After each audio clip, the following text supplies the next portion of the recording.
What's going on, everybody, and welcome to day 9 of our Juniper Networking series.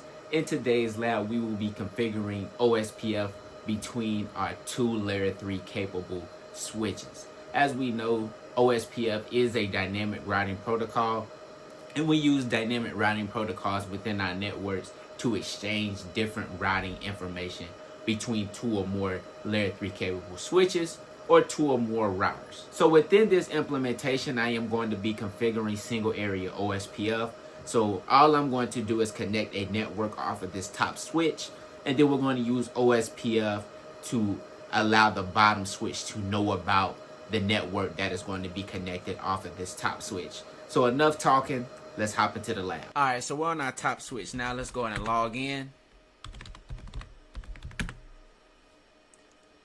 Alright, let's go CLI. Alright, perfect. So the first thing that we want to do is configure the directly connected interfaces to be on the same network.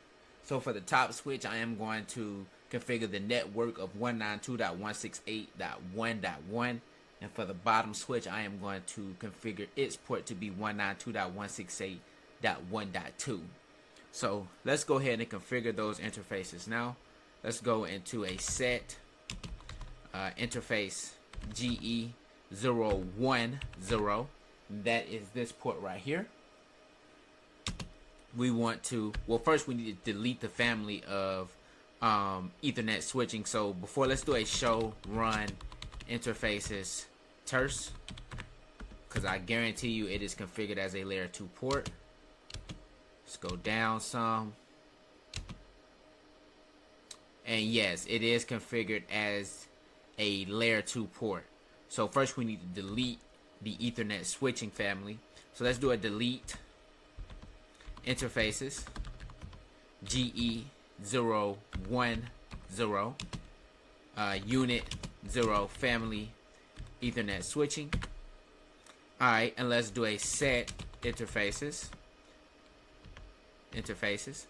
GE010 unit 0 family iNet, and we want to do an address of 192.168.1.1/24.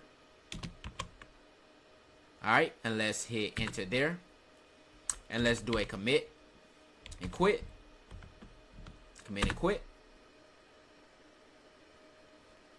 Alright, that commit was successful. Now I'm going to unplug from the top switch and plug it to the bottom switch. Alright, we're plugged in. Let's log into this switch. Alright, let's do a CLI. Let's do an edit. And let's do a delete interfaces GE010 unit 0 family Ethernet switching. Alright, let's do a set interfaces GE010 unit 0 family iNet, address of 192.168.1.2/24. Alright, say enter there, and let's do a commit and quit. Alright, so that commit was successful. Now I just want to do a ping to 192.168.1.1, and we are able to ping the top switch. So that is perfect. So let's do a control Z, let's do a CLI, and that confirms that we have connectivity between the bottom switch and the top switch. So now what I'm going to do is I'm going to plug in into gigabit 000 on the top switch, and I am going to connect in my laptop into that port. And what I'm going to do is I'm going to configure a IP address on the port that we just connected into. And I don't know if you guys can see that. Let me pull this over just a tad bit. We are plugged into 000 right here. So let me change my console cable. Let me go back into the top switch. Alright, we're back into the top switch. Let's do an edit, and let's do a delete interfaces GE000 unit 0 family Ethernet switching. Let's do a set interfaces. GE000 unit 0 family INET address, and we want to give it an address of 192.168.2.1/24. Alright, and let's do a commit and quit. So here's the IP address information that I put on the laptop. You guys can see the IP address is 192.168.2.2.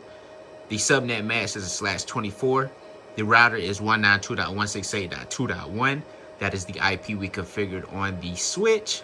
So now let's hop back onto our CLI and configure OSPF. So before we configure OSPF, let's plug back into the bottom switch and see if it's able to see the 192.168.2.0/24 network in its routing table. It shouldn't, because we have not configured a dynamic routing protocol. So let's check it out and see. Alright, so we're back on the bottom switch. Let's do a show route.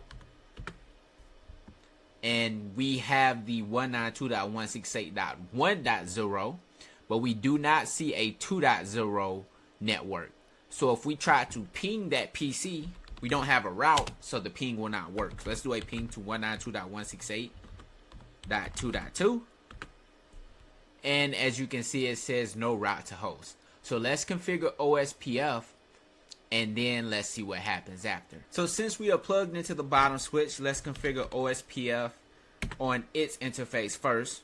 So let's do a set protocols, OSPF, area 0. Let's do a context sensitive help. Let's do an interface. And the interface we want to configure it on is GE0/0. GE010. Sorry about that. And that is this interface down here on this switch. So let's hit enter there. Let's do a commit and quit.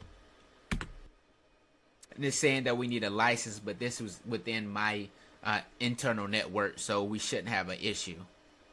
Alright, that configuration was successful. Let's plug back into the top switch now. Alright, we're back on the top switch. Let's do an edit, and let's do a set protocols, OSPF, area 0, and the interface we want to configure is the GE0/1/0. And we also want to do a set protocols, OSPF, area 0, and we also want to configure the GE0/0/0. Alright, and let's do a commit and quit. So what I want to do is I want to plug back into the bottom switch, and we want to look at the routing table, and let's see if we are able to see the 192.168.2.0/24 network now that we have configured OSPF. So let's take a look. Okay, back on the bottom switch, let's do a show route. And now we can see that we have the I'm highlighting the wrong route. The 192.168.2.0/24 network. We can see that this network has been advertised to us through OSPF.